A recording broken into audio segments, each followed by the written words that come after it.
Hey guys, welcome back to RFN Australia. It's Lincoln here again, and today we're going to go into the RFN Ares that I have in front of me.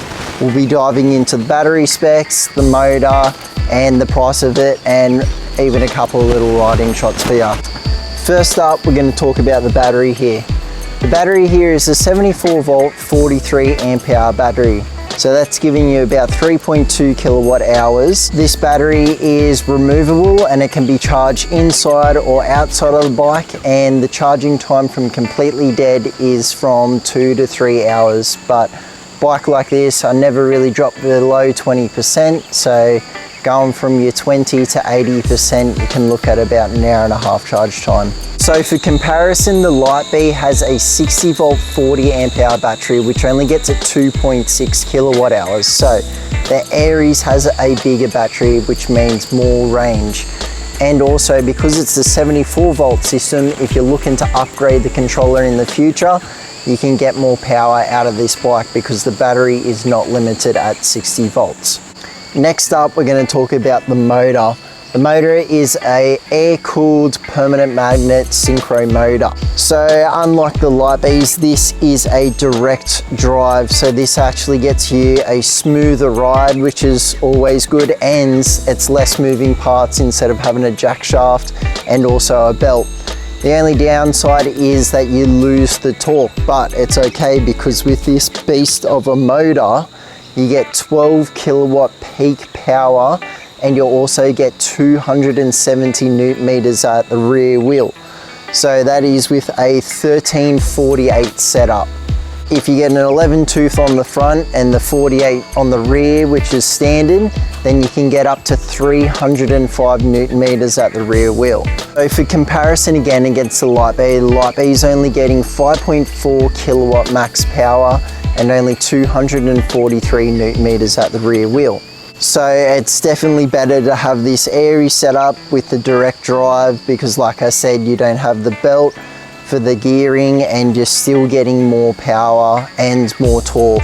Next up, we're going to talk about the range and speed. I'll get more into the different ranges because you'll have different modes, but we're just looking at the general range here, and the top speed is always the same.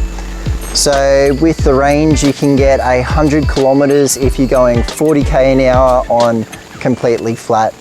You understand that with these bikes, if you're using just normal power or more power, you're going to use a lot more battery. So just keep that in mind. We'll go through the different modes and how that affects the power later on. And this bike has a top speed of 80 kilometers an hour. Compared to the Lightbee, which only has 75. So not much difference, only that 5Ks. So let's talk about the different modes we have here up on the bar. On your LCD screen, you'll see the different modes. There'll be a rocket, rabbit and turtle mode. So if you press the mode button here, it's the M on the dash just here. If you press that, that will switch between your modes. So your first mode that it will always default to is your rabbit mode. Rabbit mode will get you that 1 to 2 hours ride time. It'll just be your average ride mode. This one will get you that 100 kilometer range if you go on 40k an hour. Then next we have your tortoise mode, which is obviously the slowest mode. So you might use this if you're just cruising around or you just want to save a little bit of battery just moving from place to place. Tortoise mode, you can actually hit the 3.5 hours ride time on this bike. And then we have the fun mode, which is the rocket mode. Rocket mode you press and it'll activate for 60 seconds and that'll give you a 12 kilowatt peak power. So our last mode on this bike is a pretty cool feature that I use all the time. I'm a hard enduro rider, so I use this for when I'm lining up and trying to get myself in a good position for the obstacle ahead. And this mode is reverse. Reverse, you press and hold and it'll hit a maximum of 9k an hour, which is pretty fast actually. I just hit it and I modulate the front brake just to slow it down and speed it up. So that's all for the modes. So we're going to start talking about the brakes. So on the front and rear we have a 4-piston caliper, which are hydraulic disc brakes, and they're paired up with a 210mm floating rotors. So if you don't know what floating rotors is, they move when you pull in the brake. So obviously your disc isn't always going to be center, but with floating rotors, it can move a little bit, and then that means you can get maximum braking capacity.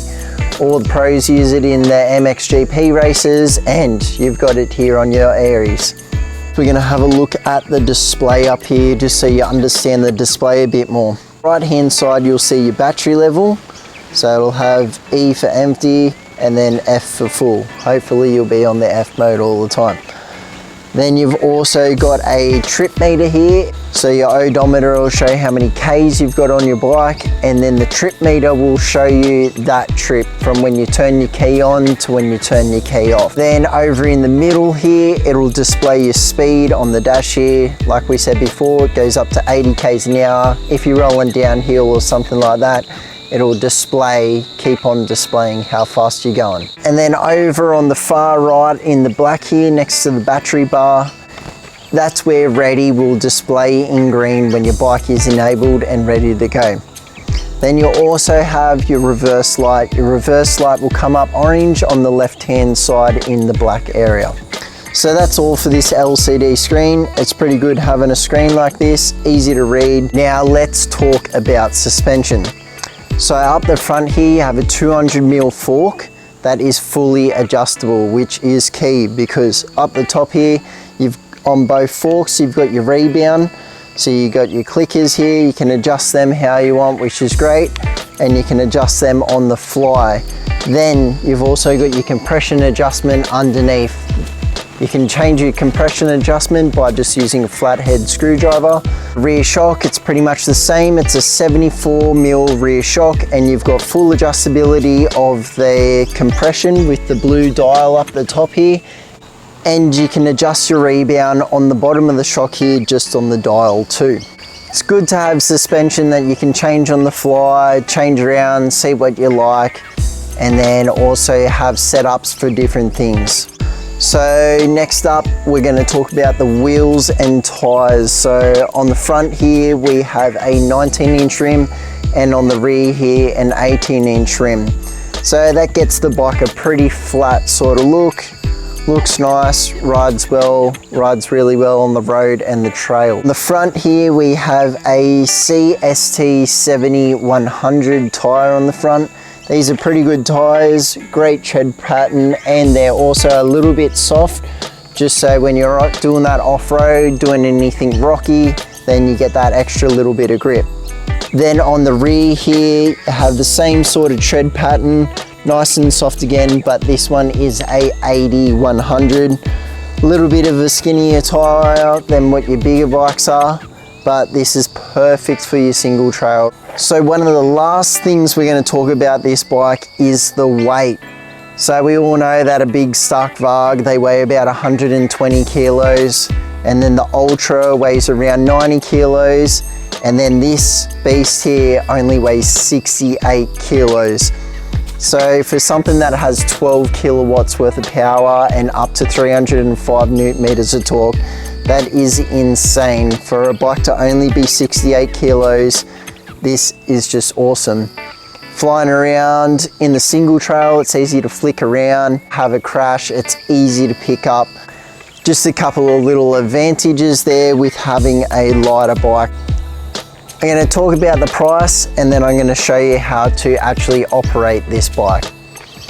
So these just come in just under $7,000 at $6,990. Me personally, what I think for a bike like this, it's pretty good. You're looking at a bike that you're getting 2 hours up to 3 hours of ride time off-road, on the road, easy to do trips, and most of the time you're not going for a massive ride. You're only doing 10, 15K, maybe 20K down the road, or if you're going out on the trail, you're hitting that 30K mark, and this bike will easily do it.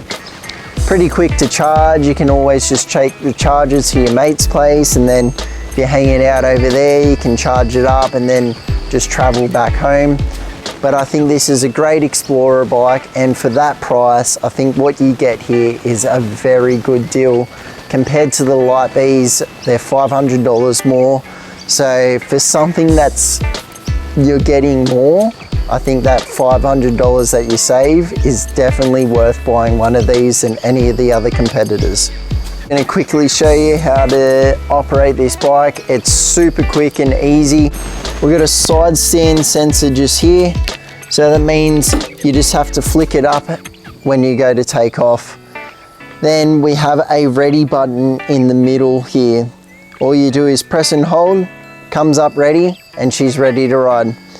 So that's all for this video. Thanks for watching, and we'll see you in the next one.